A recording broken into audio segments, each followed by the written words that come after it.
The Catholic Telegraph, Volume 93, Number 48, dated the 27th of November, 1924 AD, burial of Leo XIII. Its delay ascribed to mob attack made during funeral of Pius IX. Remains moved secretly to avoid possible mishap. By Monsignor Enrico Puxi, Rome correspondent, NCWC, Rome, November 2nd. The body of Leo XIII is now reposing in the tomb chosen by himself in the Archbasilica of St. John Lateran, the cathedral of the Roman pontiffs. When the successor of Pius IX, during the first years of his pontificate, made the great restorations in the Lateran Basilica, entirely renovating the apse, he had the ashes of Innocent III brought to the historical temple. He always had a special veneration for this great pontiff, as, when he was Archbishop of Perugia, he had so often recalled the glorious memories of the pontificate at his tomb, which was in Perugia, where Innocent III died and interred in 1219. The name of this great pope is also indissolubly united with that of St. John in Lateran, as it was there that he celebrated the Fourth Ecumenical Lateran Council. On account of these many reasons, Leo XIII had the ashes of Innocent III brought from Perugia and deposited in a beautiful monument, which he himself had erected at St. John in Lateran in the right entrance to the ambulatory of the new apse. On the corresponding entrance on the left, Leo XIII decided that his own sepulchre should be erected. This was done by the noted sculptor Domine, who made a large statue of the pontiff in the act of blessing surrounded by symbolic statues. The monument was erected immediately after the death of the Pope, but the body of Leo XIII has remained in the temporary sepulchre of the Vatican Basilica until the present month. A painful memory. The reasons for the long delay in transporting of the body of the Pope centered around the painful memory of the insults directed against the venerated body of Pius IX. While it was being taken from the Vatican to the Basilica of San Lorenzo outside the walls, where that pontiff had chosen his last resting place, and where the Catholic world had erected a splendid monument. These incidents occurred the 13th of July, 1881. On that date Cardinal Mestel,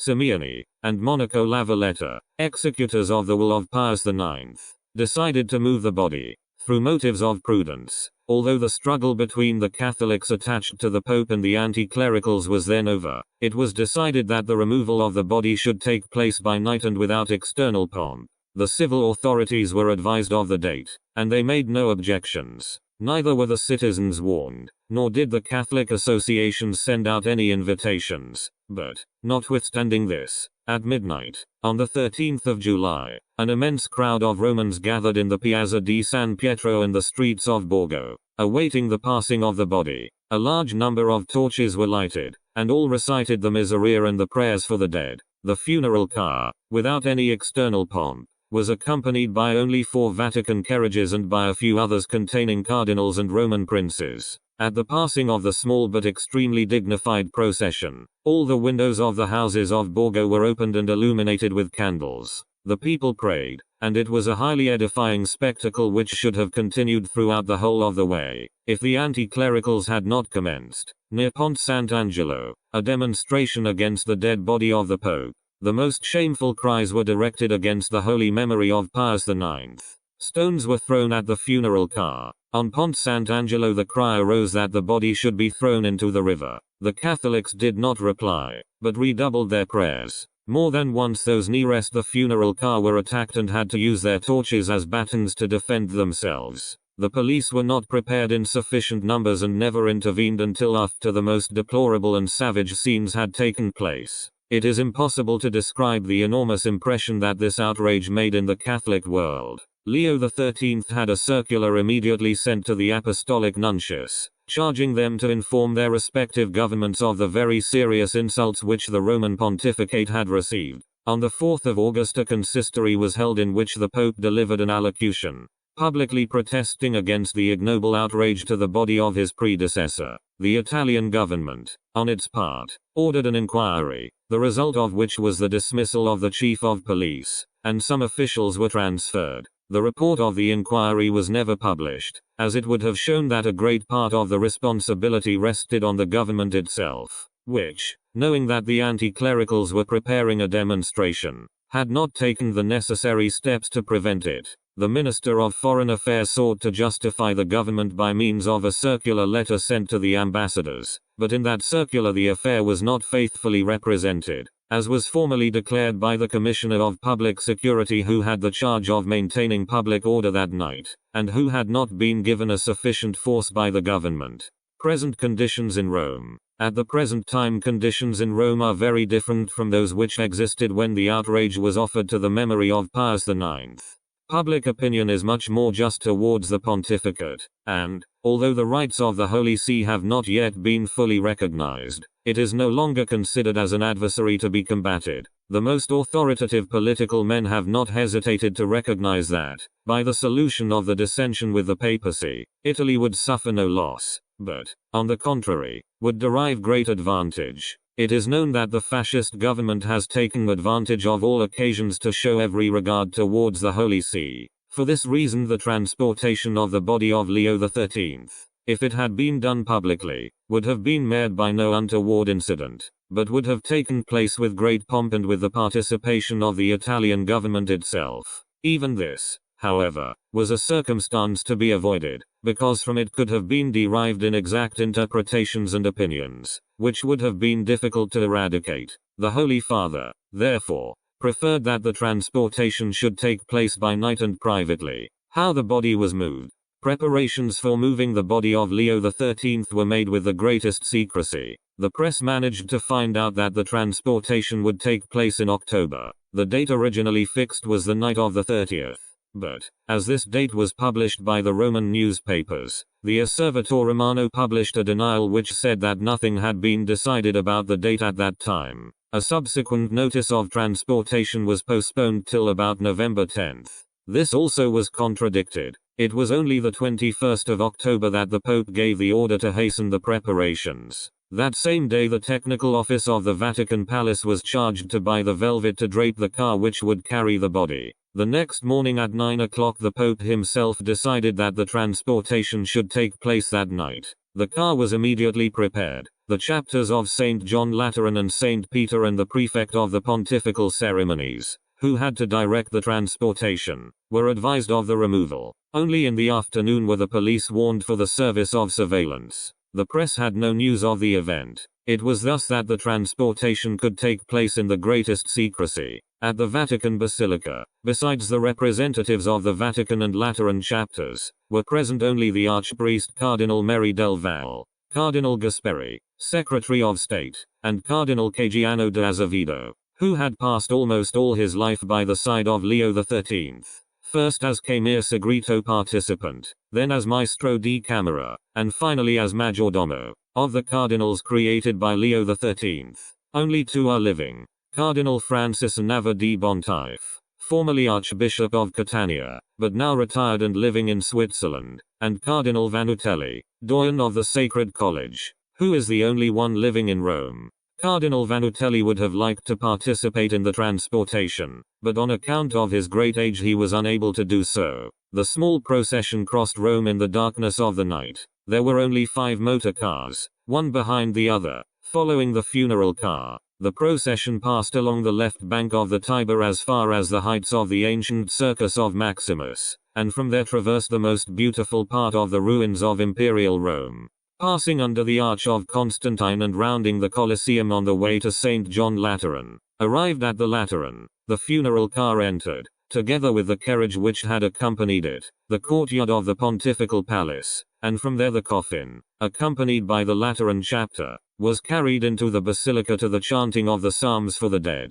The chapel Severina, completely draped in mourning, awaits the remains. After the ritual prayers and benediction, the casket was left there under a rich covering surmounted by the tiara. The coffin, containing the remains of Leo XIII, was exposed until the 25th of October, and during those days a continuous stream of people came to pray at the bier. On the altar was a magnificent crucifix of marble, illuminated by 6 candles. Many prelates and priests went to celebrate Mass there, and the Franciscan friars continually kept guard beside the coffin. The interment. On the evening of the 26th of October, after the basilica was closed to the public, the Lateran chapter proceeded with the recognition of the coffin. The outer covering of wood was opened, and the inner shell of lead was seen intact, with its seal sealed with the coat of arms of Cardinal Rampolla, who at the time of Leo XIII's death was Archpriest of the Vatican Basilica. The legal deed of recognition was written by the Counselor of the chapter. Then the coffin was brought into the transverse nave next to the monument and directly in front of the altar of the Blessed Sacrament. The next morning the interment took place with simple ceremony, decorous and truly worthy of a pope. The coffin was guarded by the noble guards in full dress uniform, because the Basilica and the Lateran Palace enjoy extraterritoriality, being recognized as the legal residence of the pontiff. The Basilica was closed to the public, and only the usual orders were invited to be present at the papal ceremony. The Sacred College, prelature, diplomatic corps, Roman nobility, and representatives of the religious orders. The rite was brief and performed by the Cardinal Vicar Basilio Pompili, who is also Archpriest of the Lateran Basilica. The parchment, containing the account of the interment which was placed in the sepulchre together with the coffin, was signed by the cardinals present, a few members of the diplomatic corps and the Lateranans canons. The coffin was taken behind the monument and by a simple and quick maneuver, directed by the architect of the sacred apostolic palaces, was raised to the height of the niche prepared for it. The niche is above the door which leads into the ambulatory from the basilica on the left side, while the monument occupies all the front of the entrance itself. The solemn funeral mass on November 2nd. The solemn funeral mass was celebrated for the soul of the great pontiff. This also took place with a truly papal solemnity. The vast temple was crowded. There one saw again that same crowd of faithful Catholic citizens, villagers and workmen who so often had gathered, vibrating with enthusiasm, around the great pontiff, Leo XIII, the Pope of the people and Christian democracy. During his last years, numerous multicolored banners of the Catholic associations waved in their midst. The Boy Scouts formed an escort of honor at the catafalque, around which prayed the parish priests of the city. In the apse, the seats of the gospel side were entirely reserved for the 20 cardinals present. At the epistle side were the bishops, prelates and the chapter of the basilica. In the transverse nave the prelates and gentlemen in waiting of the antechamber, the diplomatic corps, the Roman patriciate and nobility. The huge naves were black with people, gathered in prayer. The basilica was already festively adorned for the centennial festivals, but black velvet was draped over the red damasks as a token of mourning. In the center of the grand nave was placed the bier, covered by a large gold robe, surmounted by a tiara. Around it burned hundreds of candles. At the principal entrance to the basilica had been hung a Latin inscription, written by Cardinal Galli, which said, "The chapter of canons and the Lateran clergy, after the interment of the ashes of Leo XIII in his own monument, grateful to his memory, celebrates a solemn funeral mass for the soul of that pontiff whose munificence greatly increased the decorum and majesty of the first basilica of the whole Catholic world. Come in great numbers to the temple, all ye faithful, and humbly beseech God Almighty to grant the great soul of the wise pontiff the immortal reward he earned for his work in favor of the Christian cause and of human society." The pontifical funeral mass was celebrated by His Eminence, the Cardinal Archpriest Pompili, accompanied by the choir of the Lateran Chapel, which, under the direction of the maestro Monsignor Casimiri, executed splendid music by Palestrina, Anerio and Monsignor Casimiri himself. When the mass ended, the people began to leave the cathedral, and the cardinals and prelates retired to the sacristy. The Cardinal Doyen Vanutelli, the only cardinal present created by Leo XIII, before leaving the threshold above which rose the monument, stopped, and surrounded by the other cardinals, the diplomatic corps and the court, recited the De Profundis for the soul of the pontiff. De Profundis,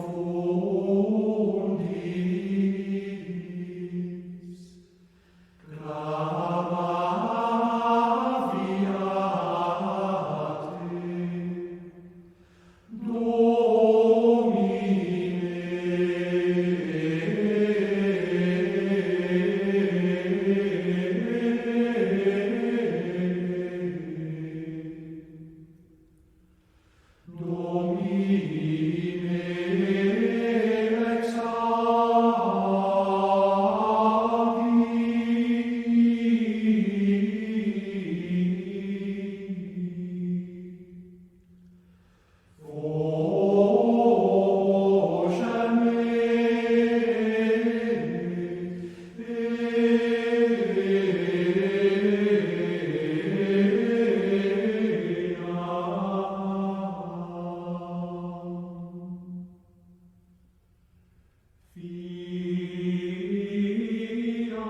cantares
sustinebit